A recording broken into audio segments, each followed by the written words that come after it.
করিনি, জেনেছি। কোথায়? হোয়াটসঅ্যাপে। হ্যাঁ, ঠিক তাই। কেমন যেন মনে হয় এদিনের বসন্তের পরিচিতি তার সৌন্দর্যে নয়, কৃত্রিমতায়। পলাশ, কুমুর, স্থাবর অস্থাবর মালিকানা যেন একচেটিয়া হয়ে পড়েছে গরমের শুরু আর বার্ষিক পরীক্ষার মৌসুমে। আর এভাবেই HTML আর সেটটপ বক্সের দৌরাত্মে খানিকটা অস্থির বর্ষশেষের উত্তেজনা। তবে সবটা নয়। বাঙালির মনন রং এক চির সমাদরে পরিপূর্ণ এখনো। তাই তো মাঝে মাঝে আবেগের মহিমা প্লাবিত করে আধুনিকতার বর্জ্যমুখী স্থাপত্যকেও। উৎসবের লালিত্যে বেড়ে ওঠা আমাদের সেই অর্ধকারিগরি মনের বড় সম্বল এই নস্টালজিয়া। অতীতের সুখময় স্মৃতি আর কলেজের প্রেম মনে করে নিজের অজান্তে স্নিগ্ধ হাসির আলোয় আলোকিত হতে কার না ভালো লাগে। যদি এমনটা হয়, আজ থেকে অনেক বছর পরে এরকমই কোনো এক উৎসবের প্রাঙ্গণে দেখা হয়ে যায় তাদের, যারা একদিন সময়কে খুশি বানিয়েছিল। দেখা যাক কেমন হবে সেই বসন্ত মিলন।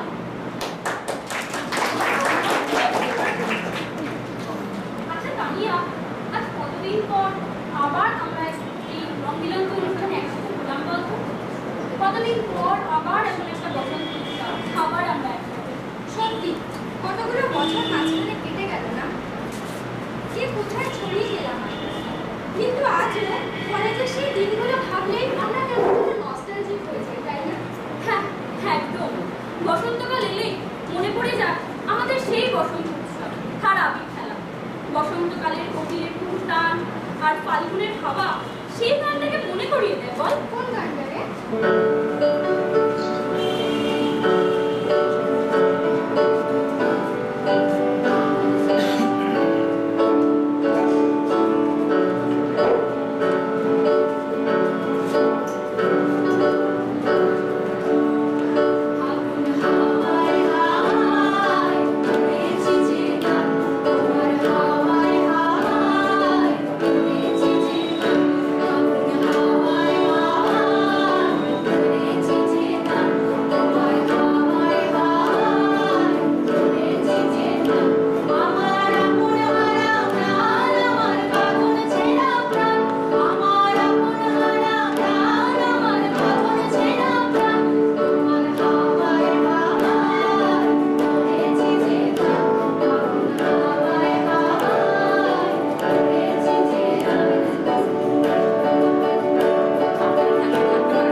ওরে বাবা, পরীক্ষা মানেই তো বিপদ।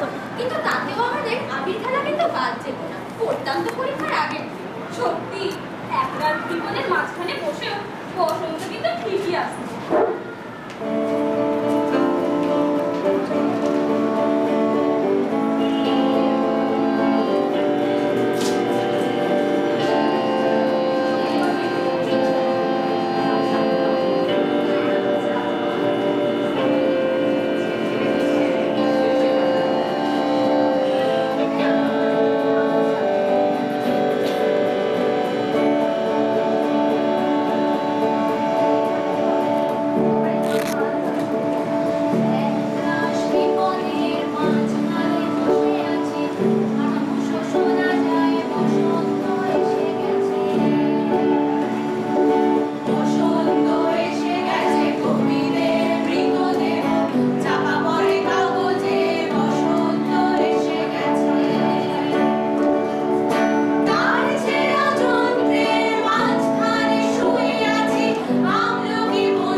বসন্ত উৎসবের সূচনা কিন্তু রাধাকৃষ্ণের দোল খেলা দিয়ে।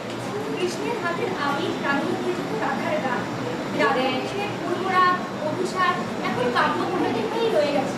বিদিতা, আমরা বসন্ত উৎসবে আবির খেলার সাথে সাথে কেমন নাচ গান করতাম বলতো? সত্যি